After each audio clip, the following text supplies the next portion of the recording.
Olá, queridos, graça e paz vos sejam em tudo multiplicadas. Passando aqui para iniciarmos hoje mais uma disciplina do CETEB. Hoje abordando a carta aos Hebreus.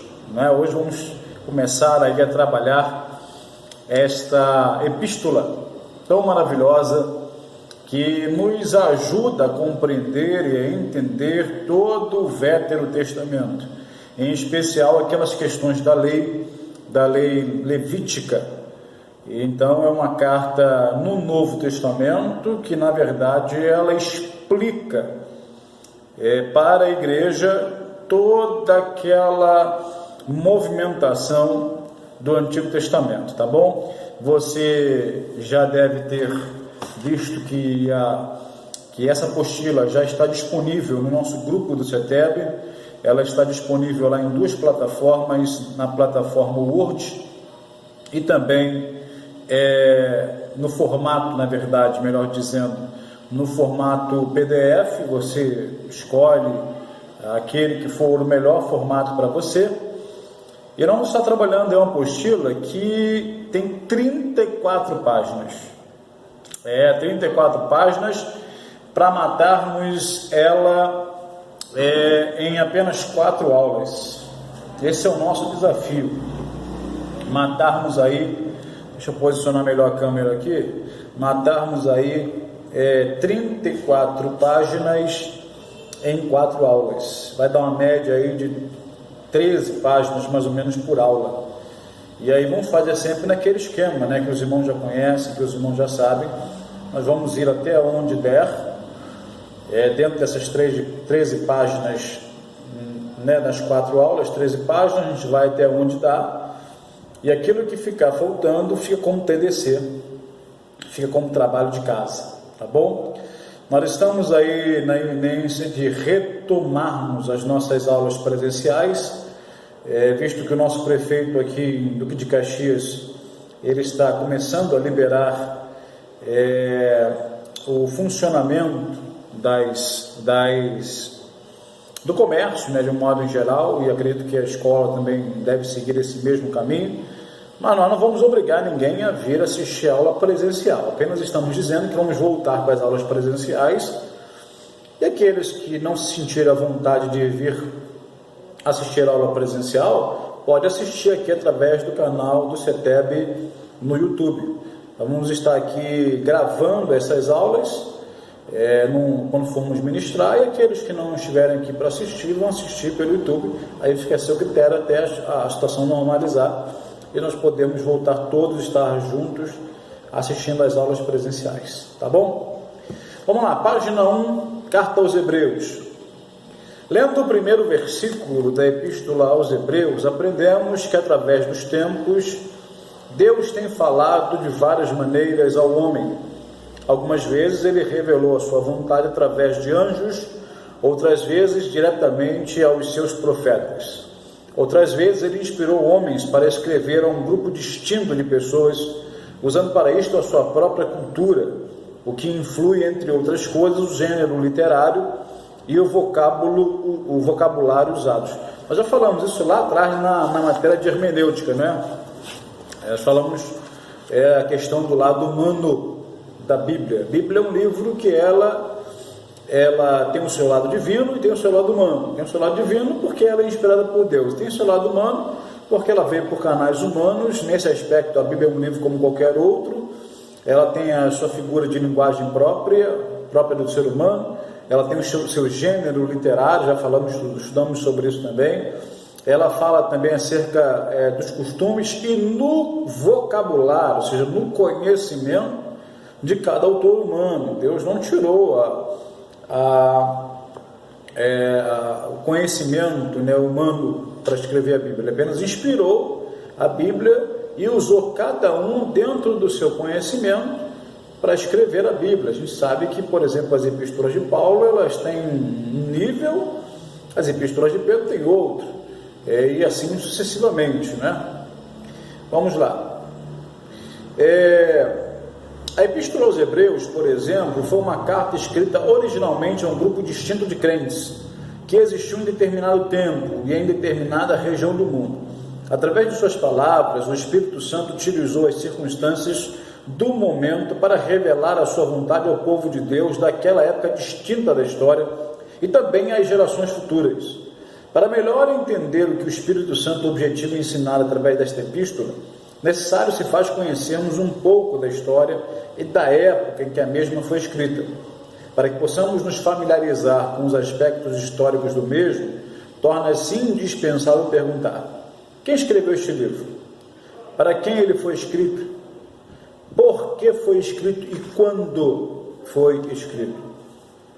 Apesar de ser habitualmente conhecido como carta, este escrito do Novo Testamento não apresenta um início de caráter epistolar, mas parecendo um exórdio de um sermão. Exórdio, para quem não sabe, é uma palavra grega que significa introdução, tá? Tem um tom oratório e o autor nunca aparece a dizer que escreve, mas sempre a dizer que fala. E aí nós temos os textos, não é, na apostila, que você pode acompanhar. Só nos últimos versículos, capítulo 13, do 22 ao 25, é que temos um final de carta precedido por uma frase solene, que funciona como peroração. Considere-se por isso que estamos diante de um sermão destinado a ser pronunciado oralmente e de um bilhete pequeno que lhe foi acrescentado. Trata-se então mais de um discurso do que uma carta no sentido próprio. Ou seja, a epístola aos Hebreus parece mais uma pregação do que propriamente uma carta. Como a primeira epístola de João não está esta não menciona as pessoas às quais se dirige. Inequivocadamente, pelo seu teor, dirige-se aos judeus, visto que discute a relação entre Cristo e o sacerdócio levítico e os sacrifícios do templo. Cita continuamente o Antigo Testamento em abono de suas afirmações. A opinião tradicional e comum é que foi dirigida aos cristãos judeus da Palestina, especialmente em Jerusalém. Então, o que a maioria dos eruditos entende é que a epístola aos Hebreus ela foi direcionada aos cristãos. Mas que cristãos? Os cristãos convertidos do judaísmo ao cristianismo, os cristãos judeus. Ou seja, essa é uma carta dirigida àquilo que nós chamamos de cristãos messiânicos, não é? Aqueles que creem em Jesus Cristo como seu Messias, visto que muitos judeus não creem em Jesus desta forma. Qual é a teologia da epístola aos Hebreus? Este escrito estabelece uma relação entre o Antigo e o Novo Testamento, numa perspectiva cristológica. Obviamente que se a carta era escrita a cristãos que foram judeus, então qual é o propósito dela? É mostrar Cristo no Antigo Testamento, é mostrar Cristo nos sacrifícios levíticos, na lei de Moisés como um todo. E é isso que a epístola aos Hebreus, assim, de modo geral, ela trata. Por isso que é importante para nós que não somos judeus, que somos uma igreja gentílica, estudarmos a epístola aos Hebreus para poder entender melhor o Antigo Testamento, visto que não é uma cultura nossa, não fomos criados dentro dessa cultura, muita coisa no Antigo Testamento nós não entendemos por que é assim. Então a epístola aos Hebreus ela vem para explicar o porquê disto e o porquê daquilo. A novidade é grande. Uma pessoa, Jesus Cristo, Filho de Deus e irmão dos homens, é o sumo sacerdote superior a Moisés e comparável à figura misteriosa de Melquisedeque. Pela sua morte e glorificação, ele é o mediador entre Deus e os homens. O seu sacrifício substitui todos os sacrifícios antigos, que já não têm capacidade para elevar o homem até Deus. Pela sua morte, Cristo realiza o sacrifício perfeito, o perdão dos pecados, uma vez por todas, estabelecendo uma aliança nova e eterna com a humanidade, e inaugura um novo culto, imagem do culto celeste. Quando nós vamos ler a Epístola aos Hebreus, vamos ver que tudo o que acontece aqui na terra é uma cópia do que acontece lá no céu. Então a liturgia do culto, por exemplo, aqui nesta terra, é uma cópia da liturgia do culto que acontece no céu. A Bíblia fala, por exemplo, de um templo no céu. Sabia disso? De um templo. O autor dos Hebreus fala, por exemplo, que todo o modelo do tabernáculo foi tirado do tabernáculo celestial. Tem um tabernáculo celestial lá na glória. Embora os teólogos liberais não creiam nisto, porque o liberalismo teológico, o teísmo cristão, ele só aceita, o ateísmo cristão, ele só aceita aquilo que é palpável, aquilo que a lógica atende. Nós, por exemplo, cremos. Nós entendemos que a fé ela é mais do que racional, ela é supra-racional. E quando a minha fé diz isto é impossível, eu creio. Aliás, quando a minha fé não, quando o meu raciocínio diz que isto é impossível, a minha fé diz, é assim, eu creio. A carta apresenta várias vezes a igreja como o povo de Deus, a caminho, e os cristãos como alguém que partilha o destino de Cristo e é convidado a entrar no seu repouso. Há um itinerário cristão a percorrer que passa pela conversão, pela fé perseverante, pela aprendizagem da palavra de Deus e por uma vivência da caridade fraterna. O cristão é aquele que se une a Cristo através da sua própria existência e não deve separar o culto da vida. Através de Cristo, o cristão oferece continuamente a Deus um sacrifício de louvor, no qual inclui toda a sua vida e particularmente o seu serviço aos outros e a sua caridade. Precisa manter-se integrado na comunidade cristã, de escutar a palavra e de se manter em comunhão com os responsáveis, pois não pode chegar a Deus sem estar unido a Cristo e aos irmãos. A oferta de Cristo ao Pai, uma vez para sempre, constitui um grande acontecimento escatológico.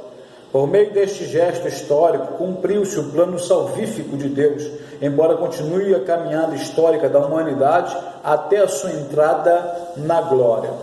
Então a teologia de Hebreus, o que ela aponta? Ela aponta para uma vida cristã de verdade, uma vida sendo vivida continuamente dentro da fraternidade cristã, junto com os irmãos, congregando numa igreja local, sendo pastoreado, sendo cuidado, não é? Sendo ministrado por um líder, por um pastor. Embora vivemos uma época onde existe muita igreja, muitos irmãos aí dizendo que você não precisa de estar junto com outros irmãos para ser crente, né? Os chamados desigrejados, mas à luz da Bíblia, à luz da palavra de Deus, em especial a Epístola aos Hebreus, você vai observar que todos se reuniam, mesmo na igreja primitiva.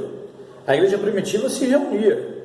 Essa ideia de que a igreja não ia, aí cada um congregava em casa. Sim, mas eles tinham um lugar para se reunir. Hoje nos reunimos nos templos, mas eles se reuniam em casa. Ninguém ficava na sua casa e cada um era crente individual. Não, eles se reuniam. Paulo mesmo, em várias epístolas, Paulo diz, quando vos reunis. Na ceia mesmo, Paulo fala sobre isso, quando vos reunis. Paulo também, em 1 Coríntios 14, 26, se não me engano, Paulo diz, quando vos reunis.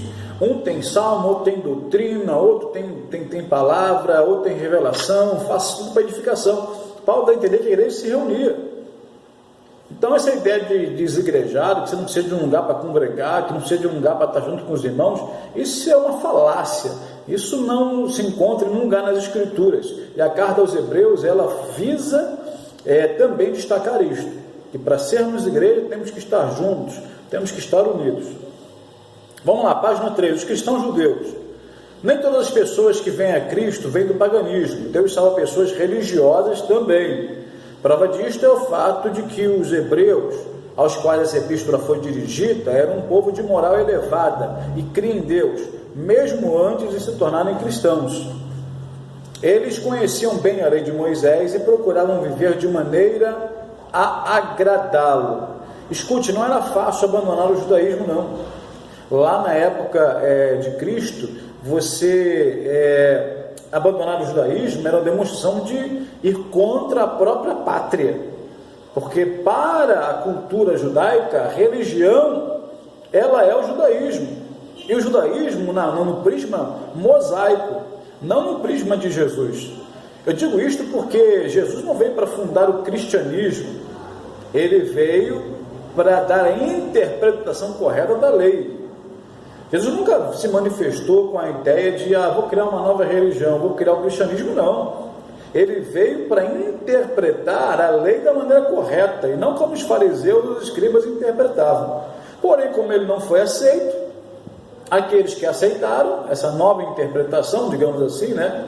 Ou vamos dizer melhor, essa correta interpretação da lei, aqueles que aceitaram passaram a seguir a Cristo, e aí se criou, entre aspas, o cristianismo, tá? Cristãos perseguidos. Nos primeiros tempos do cristianismo, os primeiros discípulos de Cristo sofreram grande perseguição física, e ainda no tempo em que o escritor dessa epístola a escreveu, muitos se encontravam em prisões. Eles tiveram suas propriedades confiscadas, e também podemos imaginar que o isolamento social que sofreram foi muito grande, levou-os a sérias dificuldades econômicas, visto que muitos perderam seus empregos por viverem num mundo hostil aos seguidores de Cristo. E aí você observa hoje crentes, né, na molezinha, cheio de mimimi, qualquer coisinha reclama. Se você fala alguma coisa, eles se entristecem, querem abandonar a Cristo, querem largar a Cristo, cheio de mimimi, cheio de coisa, enquanto os cristãos da igreja primitiva tiveram cabeça decepada, tiveram dificuldades financeiras, passaram por um monte de problemas, mesmo assim permaneceram fiéis ao Senhor. Vamos avançar um pouquinho aqui, que eu tenho pouco tempo. Aí você tem os cristãos desapontados, né? Porque eu não vou entrar nesse mérito aqui agora, depois você pode ler em casa, não é? Quando eles esperavam Cristo de uma outra forma, interpretavam Cristo de uma outra forma, tá? Aí depois na página 4 você tem o índice da epístola, que eu não vou entrar nisso aqui, porque isso aqui você pode ler em casa, não tem nenhum mistério. Eu queria falar um pouquinho acerca do autor, encerrar aqui falando acerca do autor dessa epístola, tá? Na versão do padre Figueiredo, ela é intitulada como Epístola de São Paulo aos Hebreus. Na Bíblia Católica, na Bíblia Jerusalém, essa epístola está escrita com a seguinte epígrafe: Epístola de São Paulo aos Hebreus, tá? Na versão Almeida, por exemplo, a nossa, ela é anônima, não vem dizendo quem é o seu autor, porque nos manuscritos mais antigos seu autor não é mencionado. Figueiredo baseou-se no título da epístola, como se encontra na Vulgata Latina, Epístola Pauli ad Hebraeos. A Igreja Oriental aceitou desde o princípio a autoria paulina para esta epístola. Só no 49º século, ou seja, 490 anos depois, tá? É que a Igreja Ocidental aceitou como obra de Paulo. Eusébio de Cesareia considerava Paulo o seu autor. Tertuliano chamou a epístola de Barnabé. Clemente de Alexandria pensava que Paulo escreveu em hebraico, e Lucas a traduziu para o grego. Ela é escrita, aliás, num excelente grego, hein? Orígenes, que foi um outro, né, dos muitos pais da igreja, disse que os pensamentos dela eram os pensamentos de Paulo, e considerava este seu provável autor, mas acrescentou: quem a escreveu, na verdade, só Deus sabe com certeza. Lutero supunha que fosse Apolo, não havendo para esta opinião nenhuma com uma evidência antiga. Ransay sugere que quem escreveu a epístola foi Filipe. Harnack e Rendel Reis sugerem que foi Prisca quem escreveu. Alguns atribuem a Lucas, ou as suas, ou Clemente de Roma. Ferrar Feton pensa que somente Paulo podia escrevê-la, e que realmente o fez, originalmente em hebraico, mandando algum dos seus auxiliares, como Lucas, traduzi-la para o grego. Em geral, a opinião tradicional e multissecular, ainda hoje largamente admitida, ela é a favor do apóstolo Paulo. Então, muita gente acha que quem é o autor da epístola aos Hebreus é o apóstolo Paulo. Eu, particularmente, não creio assim, pelo modelo da epístola. Tá? Embora muita gente discuta e diga, mas não é uma epístola, mas é uma carta, não tem jeito. Ela pode ter sido escrita num outro modelo, mas é uma carta. E o que acontece? Nas cartas de Paulo, Paulo sempre começou as cartas com seu autógrafo, não é? Dizendo Paulo, apóstolo de Jesus Cristo, pelo mandato de Deus. Todas as cartas de Paulo têm isso. Por que a sua carta aos Hebreus não tem? Né? Então, alguns defendem que ela não tem, porque como Paulo era perseguido pela igreja e muitos hebreus não criam na sua conversão, então Paulo não começou a carta assim, para que a carta não fosse rejeitada. Bom, isso é uma defesa. A verdade, irmãos, é que só quem sabe que escreveu esta epístola é o próprio Deus, tá? A maioria das pessoas acham que foi Paulo, mas nós não podemos afirmar categoricamente que foi Paulo, tá bom? Data e local, evidentemente foi escrita antes da destruição de Jerusalém, ocorrida em 70 depois de Cristo. Se Paulo a escreveu, parece provável que o fez em Roma. O sentido natural, ainda que não necessário, da frase "os da Itália vos saúdam", lá no finalzinho da carta, é que a carta foi escrita na Itália. Timóteo estava com seu autor, fora com Paulo a Jerusalém, de onde o acompanhou até Roma. Estas cartas eram cartas que eram escritas para serem lidas nas igrejas, tá bom? Por isso, repito, que muitos defendiam a ideia de que Paulo não colocou o seu nome na epístola, porque ele não era bem quisto em Jerusalém, tá? Quanto à data da sua composição, não pode aceitar-se uma época muito tardia, pois Clemente de Roma, que era um dos pais da igreja, cita por volta do ano 95, quer dizer, por volta do ano 95, Clemente de Roma, nos seus escritos, já cita essa carta aos Hebreus. Então, sinal que ela foi escrita antes do ano 95, né? Alguns calculam, para a gente estar encerrando porque o tempo vai embora, que ela foi escrita por volta do ano 67, mais ou menos, porque o autor ele se refere já à liturgia do Templo de Jerusalém como uma realidade já atual. Nós sabemos que o templo foi destruído no ano 70, então se 67 ele já falava acerca dos ritos do templo, então quer dizer que essa carta ela foi escrita antes. Quer dizer, se ele fala dos ritos do templo, significa que essa carta foi escrita antes do ano 70. Então, alguns calculam que ela foi escrita mais ou menos por esse ano, tá bom? Deus abençoe sua vida, meu irmão, fique com Deus, fique na paz. Espero que essa introdução esteja te animando para você continuar estudando e fique atento, porque em breve vamos retornar às nossas aulas presenciais. Deus abençoe sua vida, fique com Deus, fique na paz, em nome de Jesus, amém.